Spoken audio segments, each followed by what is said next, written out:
Vamos a darle ahora la palabra a la compañera Olga. ¿Estás lista? Sí, Adelante, Olga, entonces. buenas. Hola, buenas a todas, a todos. Acá estamos. Eh, la Revolución de Octubre encontró, respecto de las mujeres trabajadoras, una situación contradictoria, compleja. Las obreras y las campesinas rusas, en proporción de 8 sobre 10 o de 9 sobre 10, eran analfabetas. Muchas vivían atadas aún a la superstición de la Iglesia Ortodoxa. Desde el punto de vista legal debían obediencia absoluta a su marido, no tenían ningún derecho sobre sus hijos, muchas profesiones les estaban vedadas y oficios. Sin embargo, ya desde las últimas 2 décadas del siglo XIX, habían participado en las oleadas huelguísticas, por ejemplo, de 1880, los obreros textiles, un sector de las jóvenes de los sectores medios habían formado parte de los grupos terroristas de la Narodnaya Volia, habían ido al campo a alfabetizar los campesinos. Un año antes de que terminara el siglo, Krupskaya, la gran organizadora de la alfabetización de millones de almas después de la revolución, junto con Lunacharsky, había escrito un primer folleto sobre la situación de las mujeres, y las socialdemócratas rusas, siempre con Kollontai a la cabeza en ese periodo, habían participado en todas las conferencias o congresos de los grupos feministas rusos, que los había, y siempre en una rigurosa minoría, pero con capacidad suficiente como para ir a plantear que no era deseable y que no era posible una alianza entre las mujeres de las diferentes clases, un movimiento de mujeres policlasistas. Bueno, la Rusia zarista fue uno de los países donde se va a celebrar el primer Día de la Mujer en 1913. En ese momento Pravda ya tiene una sección de mujer en el periódico. De manera efímera va a salir Rabonitsa, que es un periódico escrito por las bolcheviques y a las que se acercan también algunas trabajadoras. En esta situación, la guerra se llevó a los hombres al frente y arrojó a muchas trabajadoras a las fábricas. Por supuesto, las arrojó a las fábricas sin sacarlas de la esclavitud doméstica, en un contexto de carestía, desabastecimiento, inflación, salarios miserables y jornadas que no se terminaban nunca. Las militantes bolcheviques, las eseristas, las mencheviques, se arrojaron a las fábricas a tratar de ganar a estas trabajadoras a sus filas, y aunque algunos calificaron como revueltas de poca monta los asaltos a los trenes o los asaltos a los almacenes, tratando de conseguir comida al grito de pan y arenques, esas mujeres de las colas, las obreras y las soldatki, que era como se llamaban a sí mismas las mujeres que tenían a sus hombres en el frente, fueron las que impusieron la huelga general de febrero, que terminó con siglos de autocracia zarista. Bueno, las bolcheviques y las militantes de la organización interdistrital fueron protagonistas de esta insurrección, que a mi juicio de espontánea tuvo poco y quizás nada. Entre febrero y octubre va a nacer las más explotadas de las explotadas, las lavanderas, las mucamas, las textiles, las que se van a ir sumando al partido bolchevique con sus vaivenes, básicamente porque es el partido que promete que va a terminar con la guerra a como dé lugar. En, en el comité de Rabonitsa, que vuelve a salir, se cruzan las históricas bolcheviques que vuelven del exilio con obreras que acaban de aprender o están aprendiendo a leer y escribir. Tenemos el nombre, tenemos la historia de vida de algunas de ellas. Tanto es así que la primera conferencia de obreras y campesinas rusas en San Petersburgo tuvo que hacer un cuarto intermedio para que sus participantes intervinieran en el asalto al Palacio de Invierno. Entonces, son esas mujeres las que encuentran los bolcheviques, son esas trabajadoras. Los bolcheviques, como bien explicaba Eduardo, entendieron el régimen soviético como un régimen de transición. No era el punto de llegada a ninguna cosa, era el tránsito del capitalismo al comunismo. Y se entendía que esa transición solo podía tener lugar con la emancipación de todos los explotados. Como yo me estoy refiriendo en este caso a las mujeres, para lograr la emancipación absoluta de las explotadas, había una condición sine qua non, que era emanciparlas de la doble opresión, de la esclavitud doméstica, de las tareas del ama de casa, del lugar de burro de carga, dijo alguna vez Lenin. Como Inés Armand, Trotsky va a entender y va a escribir que esa no solamente es una condición que se ha vuelto posible, sino que es una condición necesaria e indispensable para la instauración del socialismo.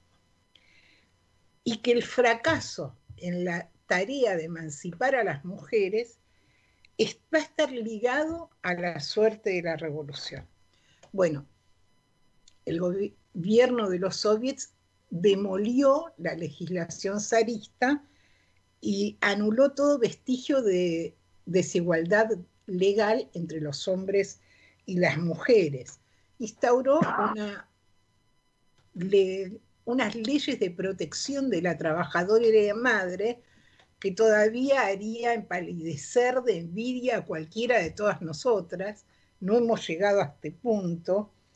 Estableció la igualdad jurídica entre el matrimonio y el concubinato, legalizó el divorcio, en 1920 legalizó el aborto, quitó todas las penas o penalidades a la prostitución y a la homosexualidad, derogó todos los privilegios relacionados con la propiedad. En 1922 admite el primer casamiento entre dos mujeres, el primer casamiento igualitario de la edad moderna sucedió en la URSS. En 1923 penaliza el acoso sexual severamente y demás. Bueno, hasta acá todo el andamiaje jurídico que logra construir la revolución.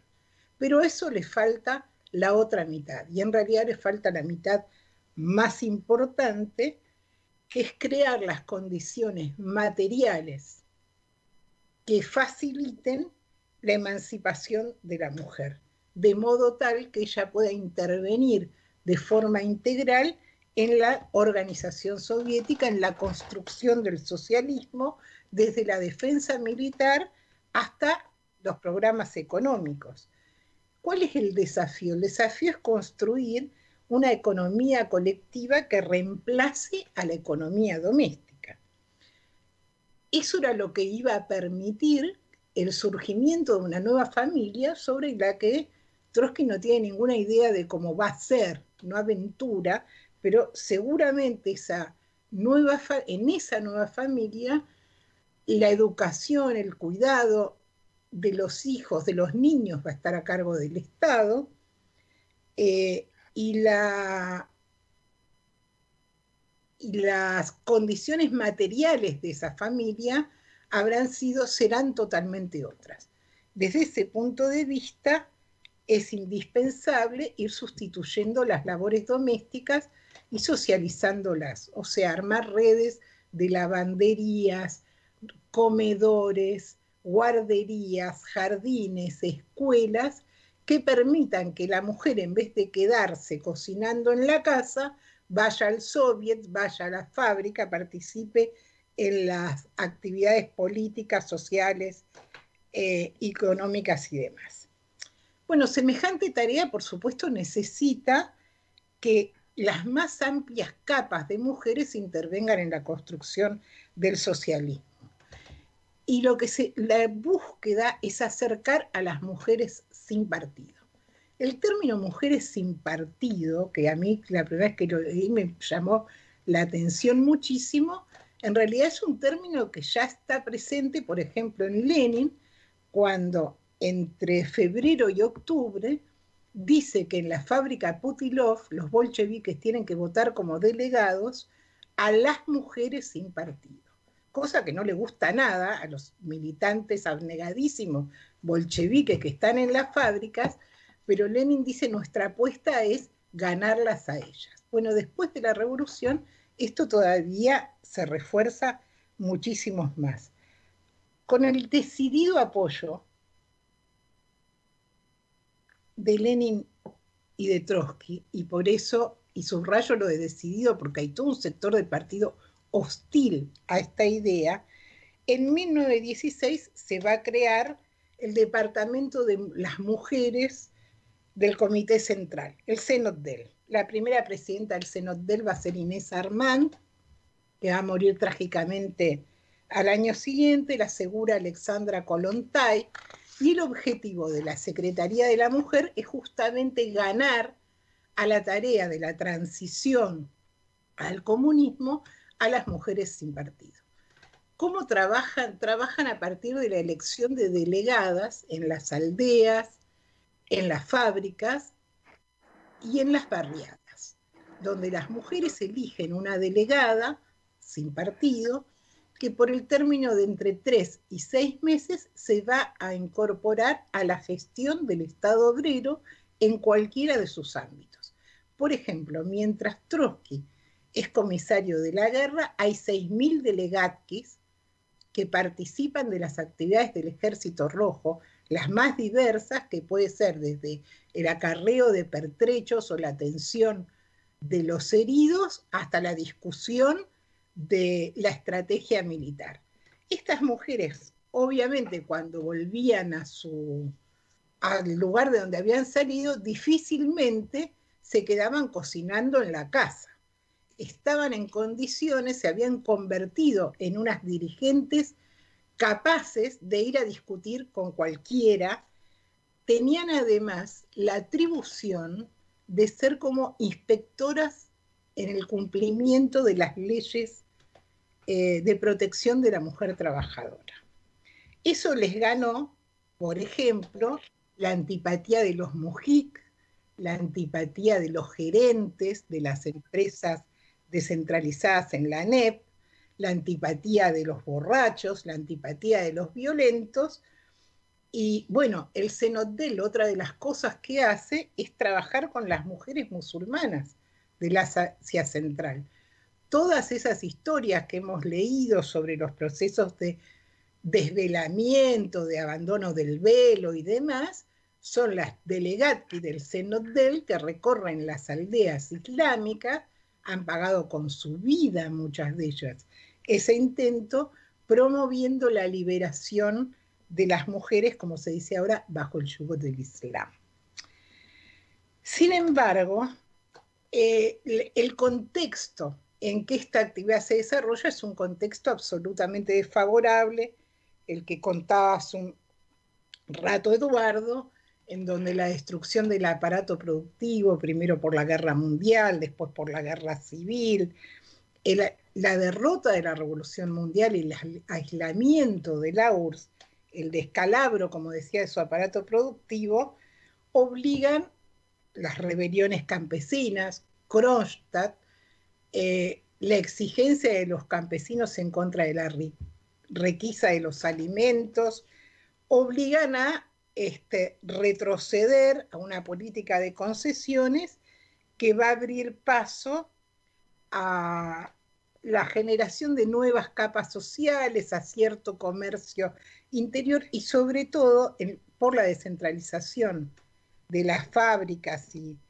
esta política de productividad y de dejar ganancias, lo que genera es la expulsión de decenas de miles de trabajadoras al desempleo. Y la expulsión de decenas de miles de trabajadoras en el desempleo quiere decir muchas cosas. Quiere decir el desempleo, pero además quiere decir que muchas perdían junto con el empleo la vivienda, porque muchas veces las viviendas estaban integradas a las fábricas. Hay un crecimiento exponencial de la prostitución, hay un crecimiento exponencial de los niños vagabundos, es una situación terrible, el 92% de los salarios obreros se paga en especie, el Ejército Rojo ha perdido 1 millón de soldados, pero muchos de ellos no han caído en el frente de batalla, sino que han muerto de disentería, de tifus, de hambre. Bueno, la NEP entonces va a ser una gran enemiga del proceso de incorporación de las mujeres a la vida política y a la economía, y además de la carencia total de recursos del Estado para fortalecer esta red de instituciones alternativas al trabajo doméstico.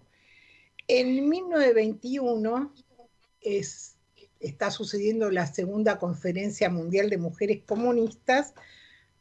Hay una intervención de Trotsky la conferencia se hace casi en paralelo con el Congreso de la Tercera Internacional, en que se van a discutir las tesis para la propaganda entre las mujeres, estas tesis que han elaborado la alemana Clara Zetkin con Lenin. En ese congreso, Trotsky habla a calzón quitado, por decirlo así. Bueno, las cosas no han ido bien, se han desarrollado mucho más lentamente de lo que esperábamos, hemos perdido, dice, muchas ilusiones, solamente queda en pie Rusia, la atrasada Rusia, es en el único lugar donde el movimiento revolucionario logró conquistar la dictadura del proletariado. ¿Para qué estamos acá? En realidad esa es la pregunta que sobrevuela. ¿Para qué estamos acá? ¿Cómo nos va a ir? Él es tajante. Dice, estamos acá para, voy a leer, impulsar la firmeza de la conciencia y de la voluntad de la clase revolucionaria. Y la segunda pregunta es, ¿cuál es el lugar que tienen que ocupar las trabajadoras en esta situación? Bueno, la respuesta, que es una respuesta conocida, es una respuesta que uno va a encontrar muchas veces. Dice, el lugar de las mujeres en el contexto que yo acabo de describir, digamos, desempleo, auge de la prostitución, niños en las calles, bla, bla, bla, bla, el lugar de las mujeres proletarias dentro del movimiento obrero mundial es ocupar un lugar colosal. ¿Colosal por qué?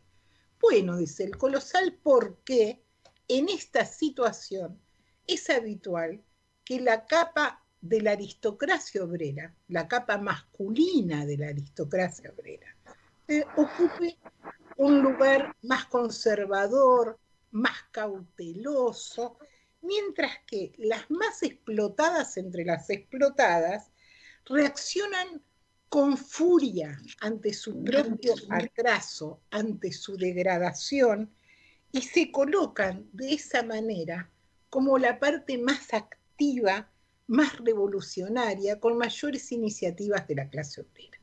Nosotros tenemos un ejemplo cercano, que es la historia de las mujeres del movimiento piquetero, para pensar cómo en situaciones de extrema desesperación, las más explotadas de las explotadas se pueden convertir en un factor, en el factor político más consciente de la clase trabajadora. Bueno, el Congreso de la Internacional parece dialogar con este discurso, digamos, porque también toma esta cuestión de darle un carácter internacional a la lucha contra la doble opresión, contra la dependencia familiar y doméstica. También habla de combatir los prejuicios relativos a las mujeres dentro del proletariado masculino.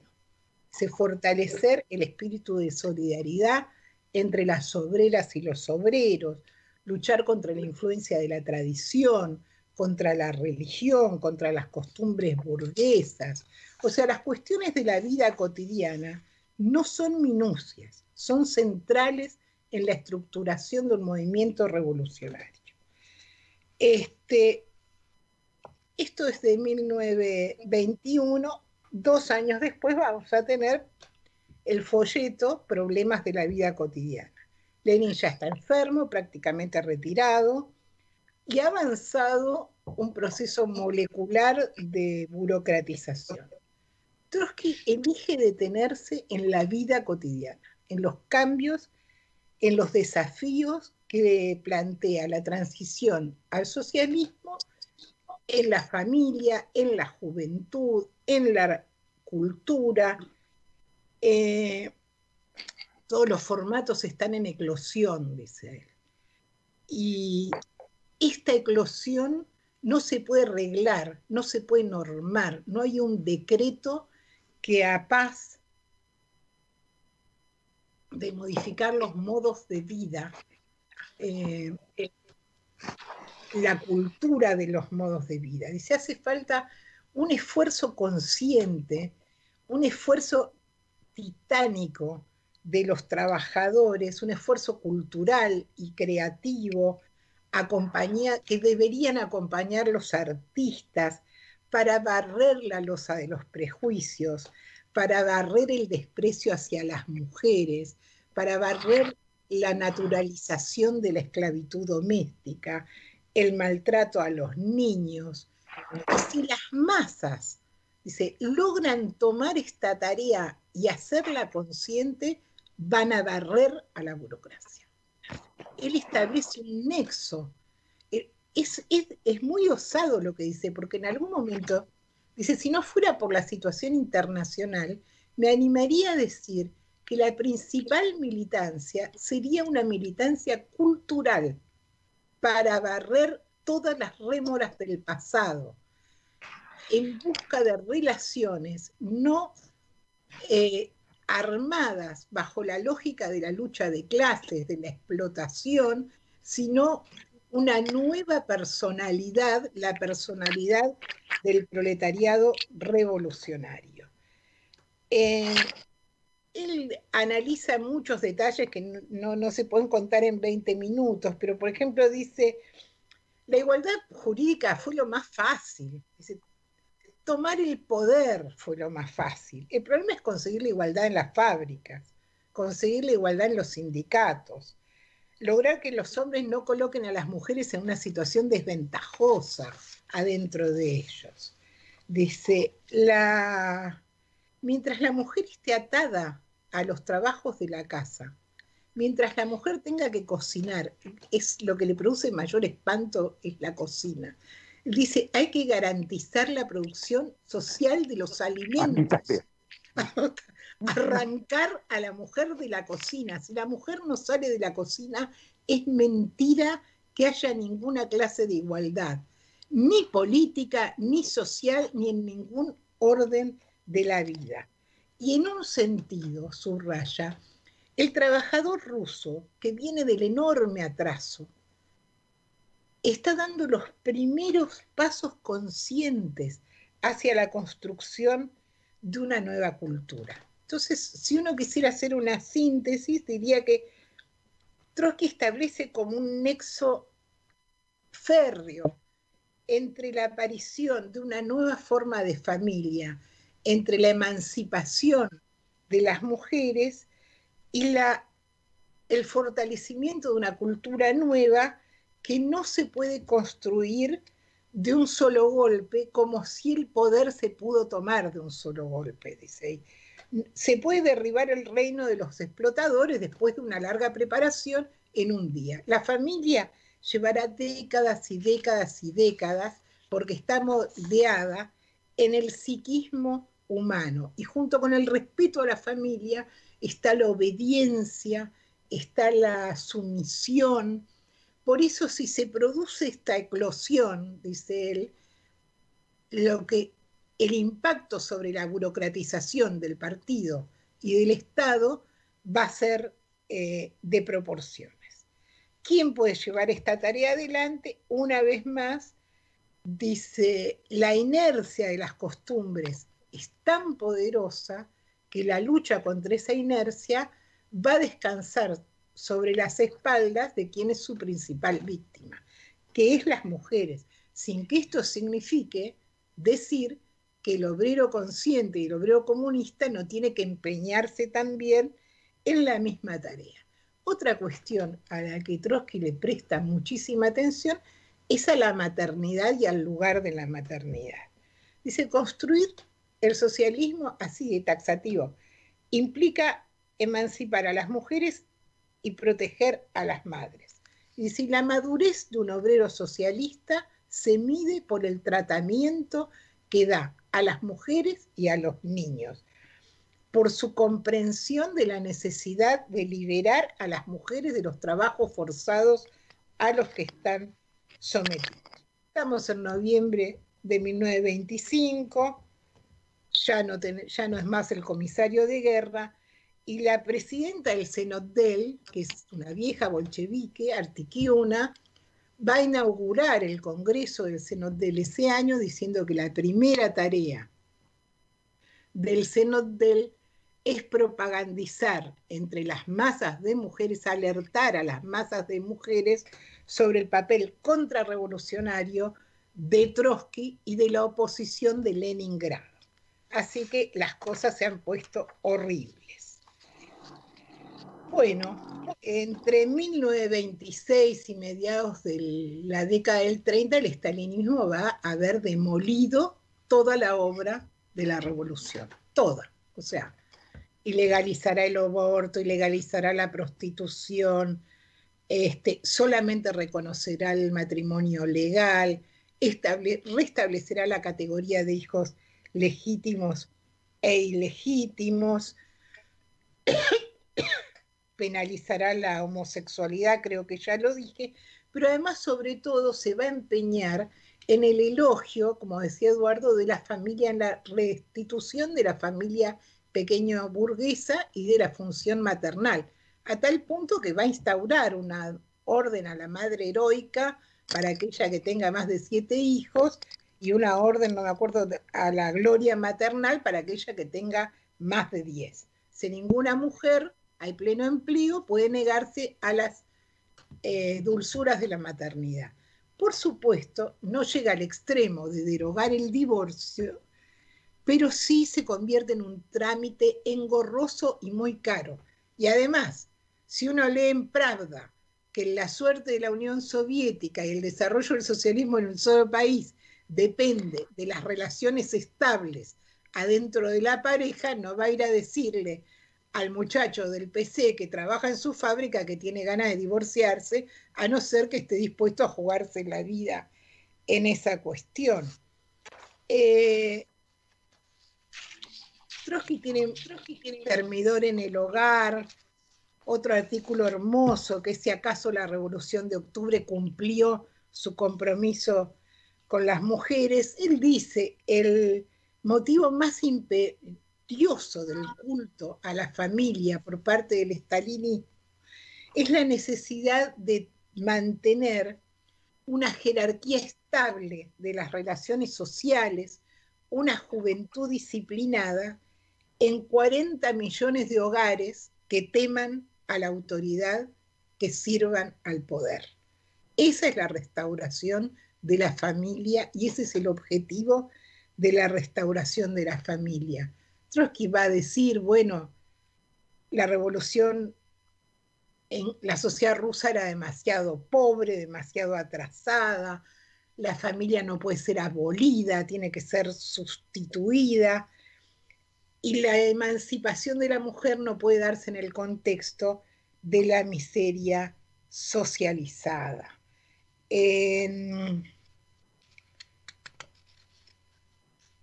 Bueno, dice, la burocracia restauró la penalización criminal del aborto, haciendo a la mujer retroceder oficialmente a la posición de un animal de carga. Trotsky tiene un concepto que dice, en la esfera de la vida cotidiana, el egoísmo de los hombres no tiene límites. Si queremos en realidad transformar las condiciones de vida, debemos aprender a mirarlas a través de los ojos de las mujeres. Bueno, esto por supuesto no tiene ni una hebra de esencialismo.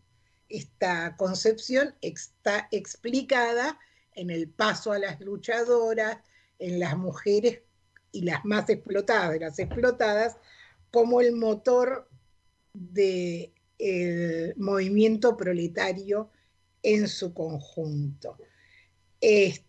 La emancipación de las mujeres es indisociable de la lucha por la emancipación humana.